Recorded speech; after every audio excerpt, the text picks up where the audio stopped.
వృశ్చికం వారికి గనక చూసుకున్నట్లయితే ప్రధానంగా ఇక్కడ మీకు మీ యొక్క రాశిలో చంద్రుడితో నీచ స్థానంలో ఉండే చంద్రుడితో ఈ నెల ప్రారంభమవుతుంది కాబట్టి మొదటి రోజు కొంచెం దూర ప్రాంతాలకు వెళ్ళినప్పుడు కొన్ని మానసికంగా కొన్నిసార్లు చూడండి మనం డిప్రెస్ అయిపోతూ ఉంటాం, కొంచెం స్ట్రెస్ ఉంటూ ఉంటుంది. అటువంటి విషయాల్లో కొంచెం మెడిటేషన్ చేసి దాన్ని మీరు అధిగమించవచ్చు. అయితే ధనస్థానం మీద శని యొక్క దృష్టి ఉంది కాబట్టి ధనాధిపతి ఉచ్చస్థానంలోకి వస్తున్నాడు కాబట్టి కొంచెం గురుబలం కూడా మీకు పెరుగుతుంది కాబట్టి ఇక్కడ కొంచెం ధన విషయంలో గతంలో ఏర్పడినటువంటి కొంత ఇబ్బందులు కొద్దిగా తగ్గుతాయి చెప్పాలంటే. అదేవిధంగా గతంలో ఏర్పడిన కొన్ని మిస్అండర్స్టాండింగ్స్, మిస్కమ్యూనికేషన్స్ కూడా తగ్గుతాయి. బికాజ్ ఆఫ్ మీకు ఈ యొక్క గురువు ఏదైతే మీకు రాశిని చూస్తున్నాడో, వీక్షిస్తున్నాడో, విదేశాల్లో ఉండేటువంటి వారికి అక్కడ ఏదైనా స్థిర నివాసము, గృహము కొనుగోలు చేయడానికి అనుకూలంగా ఉంది. విదేశాలకు వెళ్ళి అక్కడ ఏదైనా విద్య అభ్యసించడానికి కూడా అనుకూలంగా ఉంది చెప్పాలంటే. కొన్ని నిర్ణయాలు కొంచెం ఆలోచించి ఆలస్యంగా తీసుకోవడం మంచిది. ఎందుకంటే పంచమ స్థానంలో మీకు శని భగవానుడి యొక్క గ్రహస్థితి ఉంది కాబట్టి కొన్ని నిర్ణయాలు ఆలస్యం చేయడం వల్ల ఇబ్బంది ఉంటే, కొన్నేమో త్వరగా తీసుకోవడం వల్ల మరీ డిలే చేస్తూ ఉంటాం అటువంటి విషయాలు. కాకపోతే కుజుడు ఆరోభావంలో ఉన్నందుకు కొన్ని అనవసరమైన ఘర్షణలు, అనవసరమైన గొడవల్లోకి మీరు అనుకోకుండా మీకు సంబంధం లేనటువంటి గొడవల్లోకి మీరు వెళ్ళవలసిన పరిస్థితులు వస్తూ ఉంటాయి. కాకపోతే శత్రువుపై జయము, కోర్టు కేసుల్లో మంచి గెలుపు పొందడం అనేటువంటి స్పష్టంగా చూపిస్తుంది.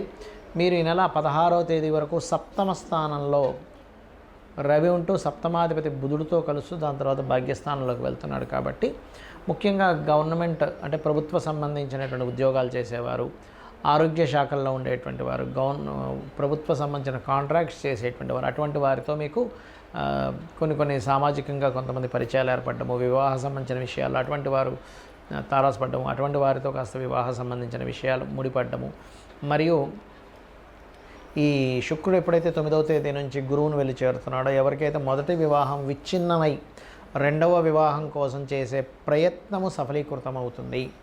అదేవిధంగా ఇన్సూరెన్సెస్ మూలంగా కొన్ని లాభాలు ఉన్నాయి. షేర్ మార్కెట్ సంబంధించిన విషయాల్లో బాగా అనుభవజ్ఞుల్ని మీరు కనుక కనుక్కొని కొంచెం, ఎందుకంటే అష్టమ స్థానంలో శుక్రబుధుడు ఉన్నందుకు లాంగ్ టర్మ్ షేర్స్ ఏవైనా సరే మీరు దీర్ఘకాలికంగా కొనసాగి దీర్ఘకాలికంలో మీకు దీర్ఘకాలంగా లాభాలు ఇచ్చేటువంటి షేర్స్ సంబంధించినవి ఏవైతే ఉంటాయో అవి మీకు బాగా కలిసి రావడం జరుగుతూ ఉంటుంది.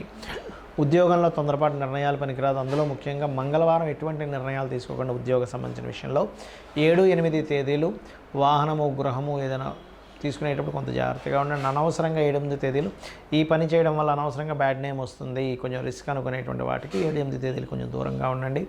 9, 10 తేదీలు ముఖ్యంగా సంతానం విషయంలోని సంతానానికి కొంత ప్రయాణము మరియు అదేవిధంగా కొన్ని స్నేహితుల ద్వారా మోసపోయేటువంటి సంబంధం నడుస్తుంది. 9, 10 తేదీలు కొంచెం జాగ్రత్తగా ఉండండి. మరి ఉద్యోగ సంబంధించిన విషయంలో దశమస్థానంలో కేతు ఉన్నందుకు కొద్దిగా ఉద్యోగం మానేయాలని ఇట్లాంటి ఆలోచనలు వస్తూ ఉంటాయి. కాకపోతే మీరు ఓం మాణిక్య మకుటాకార జానుద్వయ విరాజితాయే నమః అనే మంత్రం చేయండి. కాలభైరవుడి యొక్క అష్టకం చేసుకోండి. మీకు అన్ని విధాలా బాగుండడం జరుగుతుంది. కుజుడు తన స్వక్షేత్రంలో ఈ సంవత్సరం కుజుడు మంత్రి కూడా ఈ స్వక్షేత్రంలో వచ్చినటువంటి సందర్భము.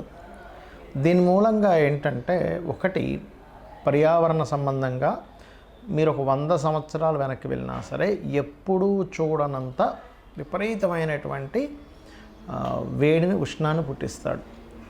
అలాగే ఇప్పుడు చూడండి, కొంతమంది ఎలక్ట్రికల్ వెహికల్స్ లేకపోతే ఎలక్ట్రికల్ వెహికల్ రిలేటెడ్ బిజినెస్లు, పవర్ని జనరేట్ చేసేటువంటి బిజినెస్లు బాగా అభివృద్ధి చెందుతాయి కుజుడిలా ఉండడం వల్ల. అదేవిధంగా మరొక విషయం ఏంటంటే, అందరికీ కూడా అన్ని రాసుల వారికి మీనరాశిలో శని ఉన్నందుకు ప్రధానంగా మీరు తీసుకోవాల్సిన ముఖ్యమైన జాగ్రత్త ఏమిటి అంటే, మీరు ఏదైనా ఒక నీటిని తీసుకొని తాగేటప్పుడు కానీ నీళ్ళల్లోకి వెళ్ళేటప్పుడు కానీ కొద్దిగా జాగ్రత్తగా ఉండండి. ఎందుకంటే ఇక్కడ నీటి మూలంగా, జల మూలంగా రోగాలు వచ్చే సమయం అంటారు దీన్ని. కాకపోతే గురువు ఎగ్జాల్ట్ అవుతున్నాడు. కాకపోతే ఏంటంటే ఇక్కడ శని యొక్క ఎనర్జీస్తో ఎగ్జాల్ట్ అవుతున్నాడు అక్కడ.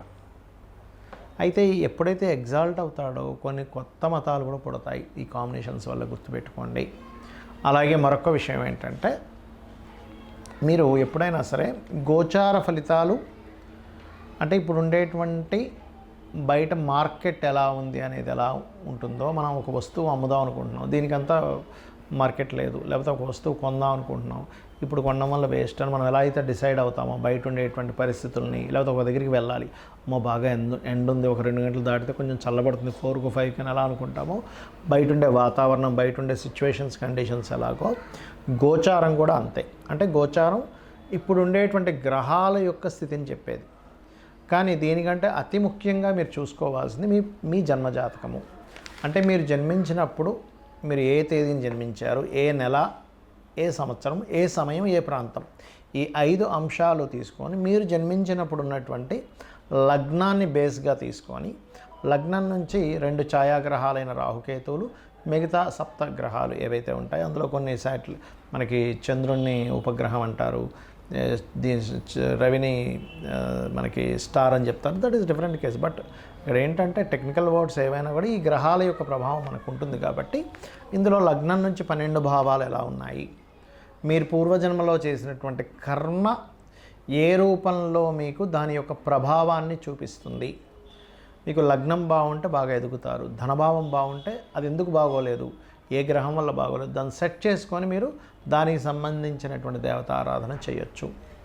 అదేవిధంగా 3వ భావం అన్నదమ్ములతో ఉండే రిలేషన్, 4వ భావం మీ యొక్క వస్తు వాహన గృహ ఎడ్యుకేషన్ రిలేటెడ్, సంతానం ఎందుకు కలగట్లేదు, 5వ భావం ప్రేమించడం ద్వారా, ప్రేమ వ్యవహారాల ద్వారా ఇబ్బంది పడుతున్నారా.